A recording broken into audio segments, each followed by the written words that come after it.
ना कोई राजा ना कोई तानाशाह, भारत को चलाता है एक ही किताब, संविधान। 1947 में आज़ादी के बाद भारत को एक मजबूत सिस्टम चाहिए था। तभी डॉक्टर भीमराव अंबेडकर और उनकी टीम ने मिलकर बनाया भारत का संविधान।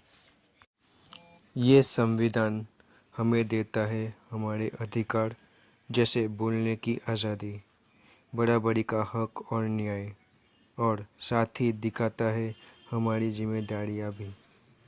सोचिए, अगर संविधान ही ना होता तो ना बराबरी हो पाती, ना इंसाफ हो पाता, ना सही नियम ले पाते।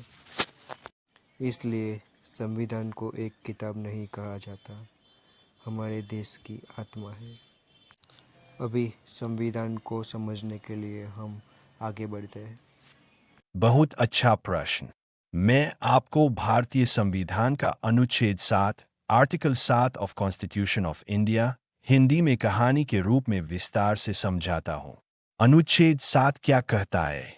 अनुच्छेद 7 का विषय है पाकिस्तान से भारत लौटने वाले कुछ लोगों की नागरिकता।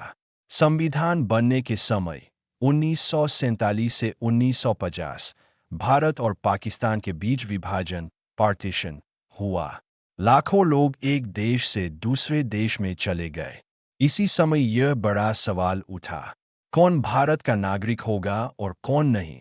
अनुच्छेद 7 विशेष रूप से उन लोगों के लिए बनाया गया जो भारत से पाकिस्तान चले गए थे, लेकिन बाद में भारत वापस आना चाहते थे। कहानी के रूप में समझिए। कहानी रामलाल का निर्णय। 1947 का साल था। रामलाल नाम का किसान लाहौर, पाकिस्तान में रहता था।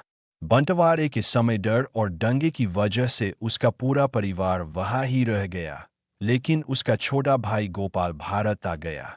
रामलाल सोचता है, क्या मैं सही किया कि पाकिस्तान रुक गया?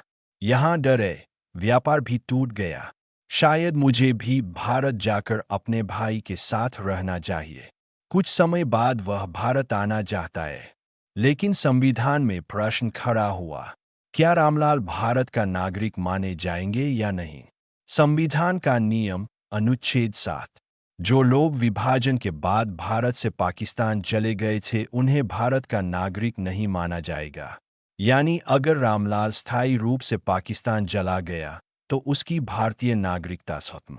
लेकिन अगर वह लोग भारत लौटना चाहते तो एक शर्त रची गई, उन्हें भारत सरकार की अनुमति, परमिट फॉर रीसेटलमेंट और परमानेंट रिटर्न लेनी होगी। बिना अनुमति आने पर वह नागरिक नहीं माने जाएंगे। कहानी का मोड़। रामलाल को पता चलता है कि अगर वह भारत लौटना चाहता है तो उसे परमिट सिस्टम से आना पड़ेगा। वह भारत सरकार से स्थायी वापसी की अनुमति लेता है और भारत वापस आ जाता है। अब संविधान के अनुसार, क्योंकि उसने सरकारी अनुमति लेकर वापसी की, वह फिर से भारत का नागरिक माना जाएगा। अगर वह चोरी छिपे सीमा पार कर आता तो वह नागरिकता खो देता और भारत का नागरिक नहीं माना जाता। गहराई से समझे। अनुच्छेद 7 का मकसद यह था कि विभाजन के समय कानूनी स्पष्टता बनी रहे। जो लोग पाकिस्तान को अपना घर चुन चुके थे, उन्हें भारतीय नागरिकता वापस पाने के लिए कानूनी प्रक्रिया पूरी करनी थी। यह अनुच्छेद उस समय के राजनीतिक और सामाजिक हालात को दर्शाता है। निष्कर्ष, अनुच्छेद 7 हमें यह सिखाता है कि नागरिकता केवल भावनाओं या इच्छा से नहीं, बल्कि कानूनी प्रक्रिया से तय होती है। भारत ने अपने नागरिकों को सुरक्षा देने के लिए सख्त नियम बनाए ताकि अराजकता न फैले। इंडियन कॉन्स्टिट्यूशन के आगे के अध्याय को सुनने के लिए बने रहिए इस चैनल्स पे। सब्सक्राइब कीजिए, लाइक कीजिए, शेयर कीजिए।